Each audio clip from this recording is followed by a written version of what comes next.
Golden treasure metal detector. कई साल पहले एक गांव में महेश नाम का एक व्यक्ति हुआ करता था। उसे जीप पर मस्सा होने के कारण सब उसे मस्सा महेश नाम से बुलाया करते थे। एक रात महेश यूं आसमान में देखते हुए तारे गिन रहा था।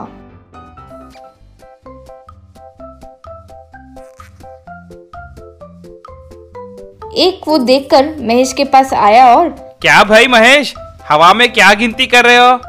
अरे वो कुछ नहीं, बस सितारे गिन रहा हूँ। अरे उसके लिए इतनी मेहनत क्यों कर रहे हो? फोन पर फोटो लेकर गिन सकते हो ना। वाह क्या आइडिया दिया रे। तुम्हें देखकर मुझे संदेह है परसों जो एग्जाम लिखा वो भी फेल हो जाएगा रे। वैसे कुछ नहीं है रे, आज तक ऐसे कोई एग्जाम नहीं है जिसमें मैं फेल हुआ हूँ। मैं तो यूनिवर्सिटी टॉपर हूँ। पता नहीं रे, तुम्हारा कॉन्फिडेंस सही है, लेकिन मेरा कहना इस बार तो सही होगा क्योंकि मेरी जीप पर तिल है ना। देखते हैं। अगले दिन रिजल्ट्स आने पर घर के पास वो रिजल्ट देखकर, अरे महेश कहीं का, तेरे वजह से ही मैं फेल हुआ हूँ, यूं डांटने लगा। घर पर उसके पिता एसआई आकर, क्यों भाई, कैसे है रिजल्ट्स? हमेशा की तरह यूनिवर्सिटी टॉपर? नहीं पिताजी, यूनिवर्सिटी टॉपर होने वाला था, फिर भी फेल हो गया। क्या रे, तुम कैसे फेल हो सकते हो?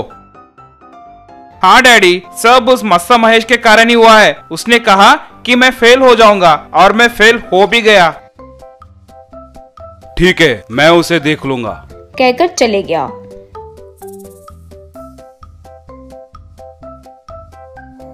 कुछ दिनों बाद एसआई जब चेकपोस्ट के पास चेकिंग कर रहा था तो महेश साइकिल पर हेलमेट पहनकर आ रहा था। एसआई उसे रोककर, क्यों भाई, इस तरफ कहाँ जा रहे हो? घर जा रहा हूँ सर। नए साइकिल पर क्या हेलमेट पहने हो रे? निकालो उसे। महेश वो हेलमेट निकाला। अरे रे, तुम ही वो महेश हो ना? हेलमेट क्यों पहने हो रे? सर, सेफ्टी के लिए हेलमेट पहना हूँ सर। ओहो, तो फिर सीट बेल्ट क्यों नहीं पहना रे? साइकिल पर सीट बेल्ट थोड़ी ही होता है सर। वो मुझे नहीं पता रे। तेरे गाड़ी पर सीट है ना, तो उस सीट का बेल्ट कहाँ है रे? वरना फाइन भरो। सर, ये तो बहुत ज्यादा है सर। वो तो ठीक है, लेकिन मैंने सुना है तुम जो भी बोलते हो वो सच होता है, तो जरा मेरे बारे में भी बताओ रे। नहीं सर, सही नहीं होगा। अरे कोई बात नहीं रे, बताओ। अगर नहीं बताए तो मैं फाइन लगा दूंगा। महेश तब उसे ऊपर से नीचे देखकर, सर, पता नहीं मुझे क्यों लग रहा है आप बहुत जल्द अस्पताल जाने वाले हो सर। मेरा अस्पताल क्या ज्वाइन होना रे? पिछले 25 साल में मुझे एक रोग तक नहीं आया, यहाँ तक बुखार भी नहीं आया। स्टील बॉडी है मेरा, ये सब के साथ मैं अस्पताल जाना चांस ही नहीं है। वही देखते हैं, वो स्टील क्या है। तब एसआई पर अचानक एक नारियल आकर उसके सर पर गिर गया। बाप रे बाप, लग गई रे। रे महेश, ये क्या काम किया तुमने? रुको, तुम्हें तो मैं अभी देखता हूँ, कहकर उसे जेल में डाल दिया। रे महेश, अब बताओ रे, अब तो तुम जेल में आ गए ना, तो तुम्हारे साथ अब क्या होने वाला है बताओ। मैं बहुत जल्द अमीर बनने वाला हूँ सर, वो भी आपकी वजह से। क्या मेरे वजह से तुम्हारी जिंदगी बदल जाएगी? हो ही नहीं सकती। सच में सर, चाहो तो एक मेटल डिटेक्टर दीजिए। Metal detector? वो क्यों? ओहो, सोने और जेवर ढूंढकर अमीर बनने के लिए? हाँ सर, सच में। ऊपर से आप ही देखोगे कि वो सोना कहाँ है। सोना कहाँ है मैं देखूंगा, उतना भी बेवकूफ नहीं हूँ रे मैं। ये लो 5 रुपए का कॉइन, ये जहाँ पर गिरकर रुकेगा वही है सोना, ठीक है? कहकर वो 5 रुपए का कॉइन दूर फेंका। जेल से महेश को छोड़कर, जाओ, जाकर ढूंढो रे अपने मेटल डिटेक्टर से। जहाँ वो 5 रुपए का कॉइन मिलेगा वहाँ देखो, जरूर होगा। महेश तब मेटल डिटेक्टर से ढूंढा तो उसे 5 रुपए का कॉइन मिला।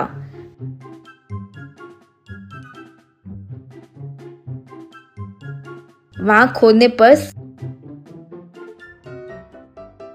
सच में उसे सोने का खजाना मिला। वो देखकर एसआई चकराकर नीचे गिर पड़ा। Magical boat restoration. बिजवर नाम के गांव में बिज्जू सिद्धू नाम के दो दोस्त हुआ करते थे। सिद्धू जो कुछ भी जानता था वो 10 लोगों को बताता था। एक दिन बिज्जू के पास आकर सिद्धू, रे बिज्जू, तुम्हें ये बात पता है, हमारे गांव में एक जमाने में एक मैजिकल बोट हुआ करता था, ऐसा मैंने सुना है। उसमें बैठने पर वो समुद्र में बहुत दूर तक ले जाती थी। फिर समुद्र के बीच एक गांव हुआ करता था, वहाँ सोना, जेवर, हीरे सब मिलते थे। वैसे वो सबको नहीं ले जाती थी, कोई बहुत भाग्यशाली हो उन्हें ही दिखाई देकर ले जाती थी। बंद करो रे तुम्हारे ये कहानियां, किसने बताया तुम्हें ये सब? मैजिकल बोट नहीं, कुछ नहीं। तुम अब भी इन बातों पर विश्वास करते हो क्या? अरे तुमसे तो बेहतर छोटे बच्चे हैं। क्या फैक्ट है, क्या फैंटेसी है, सब इजीली बता देते हैं। तुम शरीर से तो बड़े हो गए हो, लेकिन दिमाग से नहीं रे। यूं डांट रहा था। ये देखो, ये पुराने कागजात जब घर साफ कर रहा था तब मुझे मिले रे। ये दादा के हाथ से लिखा गया था, मैजिकल बोट तक का रास्ता। मैजिकल बोट का रास्ता तेरा मुंह, तुझे कोई बेवकूफ बनाना चाह रहा होगा, इसलिए तेरा दादा लिखे हो जैसा लिख कर रखा होगा। या तो तेरे दादा कोई कहानी लिखने के लिए सोचकर उससे लिखे होंगे और खत्म नहीं किया होगा। वैसे ये सारी बनी बनाई हुई बातों को क्यों मान रहे हो? यूं डांटा। डांटो भाई डांटो, किसी दिन मैं मैजिकल बोट तक पहुंच ही जाऊंगा और वो गांव जाकर चीजें ले आऊंगा। हाँ, लाने के बाद मुझे भी बुला लेना, मैं भी अपने 2 आंखों से देखकर आनंद उठाऊंगा। तब तक तुम्हारी ये बेवकूफी वाली कहानियां बताकर मेरा टाइम वेस्ट मत करो। चलो, मुझे बहुत काम है, कहकर चले गया।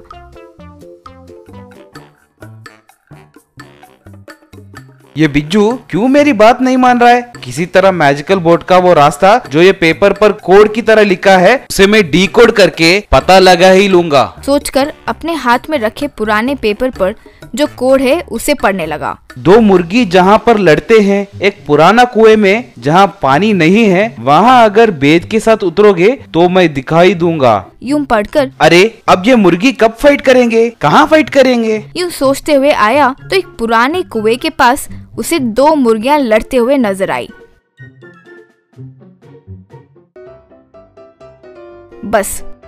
हाँ, मुर्गी लड़ रहे हैं और ये तो पुराना कुआं है। अब बस इसमें भेद के साथ उतरना ही बाकी है। सोचकर यहाँ वहाँ देखा तो उसे एक भेड़ दिखाई दिया। उसे पकड़कर उस पर बैठकर कुएं में उतर गया। कुएं में पानी नहीं था। दूर से जो लोग देखे वो, अरे वो सिद्धू भेद के साथ कुएं में कूद गया रे। पहले ही वो राक्षस कुआं है, कितना गहरा है किसी को पता नहीं है, पूरा अंधेरा होगा। अब हम उसे बाहर तो नहीं निकाल पाएंगे। आज इसके 100 साल पूरे हो गए रे। यूं सोच रहे थे तो कुएं में सिद्धू सीधा जाकर एक पुराने बोट पर गिरा। उसे देखते ही, हाय हाय, मेरे दादाजी ने जो बोट के बारे में कहा था वो यही है। इसे देखकर तो बहुत पुराना लगता है, इसे बाहर कैसे निकाले? हाँ, इसका मैं रिस्टोरेशन करता हूँ, एकदम नया जैसा बना दूंगा। देखते हैं कि कोई मैजिक होता है क्या। सोचकर वहीं का वहीं उसका रिस्टोरेशन किया। उस पर एक छोटा सा बटन था, उसे दबाते ही वो भेड़ और सिद्धू को यूं ऊपर लेकर आ गई। वो देखकर लोग, रे हम जब छोटे थे तो जो मैजिकल बोट के बारे में पढ़े थे वो यही है रे। जो कहानी लगती थी वो सच्ची है, ये सिद्धू ने साबित कर दिया रे। अब वो इसे उस समुद्र के गांव के पास लेकर जाएगी। यूं बात कर रहे थे तो मैजिकल बोट सिद्धू को समुद्र में गांव के पास ले गई। वहाँ सब सोना जेवर थे। उसको अपने नाव में भरकर बाद में उसको वापस अपने घर ले आई। वो सोना हीरो के साथ आए सिद्धू को देखकर लोग, इतने समय से हम सिद्धू को कम अकल का समझते थे रे, देखा आज वो सोना जेवर सब लेकर आ गया। यूं बात कर रहे थे तो ये सब सुनकर बिज्जू भागते हुए सिद्धू के घर आया। रे जो मैं सुना वो सच है क्या? सुना है तुम बहुत सारा सोना जेवर लाए हो, दो मुझे तुम्हारा मैजिकल बोट दो, मैं भी समुद्र में जाऊंगा, तुमसे ज्यादा सोना लेकर आऊंगा। रे उसे लेकर नहीं जा सकते रे, उस बोट पर बैठो, उसे पसंद आ गए तो वो ले जाएगी, वरना ऊपर उठाकर नीचे फेंक देगी। अब्बा जिसमें अकल नहीं है वो बोट ये सब कैसे करेगी रे? वैसे तुम जैसे बेवकूफ को वो उस समुद्र के गांव तक ले गई तो मुझे क्यों नहीं ले जाएगी? बोलो। कहकर वो बोट पर चढ़ा और कहा, हे मैजिकल बोट, मुझे भी उस समुद्र के वो सोने के गांव तक ले जाओ। तब वो यूं ही खड़ी थी, बिल्कुल भी उड़ी नहीं। रे सिद्धू, इसका कोई मंत्र है तो बताओ, ये उड़ी नहीं रही है। मंत्र नहीं, कुछ नहीं रे, वो देखो वो बटन दबाओ। कहकर बटन दिखाया। तब बिज्जू वो बटन दबाया, तब भी वो बिल्कुल हिली नहीं। तब गुस्से से बिज्जू, क्यों रे मैजिकल बोट, ये कुछ ज्यादा ही नहीं हो रहा है? उसे तो ले गई, मुझे ले जाने में तुम्हें क्या हो रहा है? मुझे नहीं ले गई तो देखना तुम्हारे टुकड़े टुकड़े करके कुएं में डाल दूंगा। कहते ही मैजिकल बोट यूं हवा में उड़ी।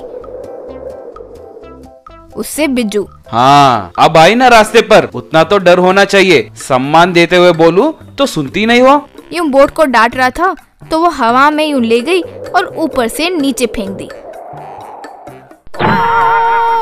पुकारते हुए नीचे गिर गया।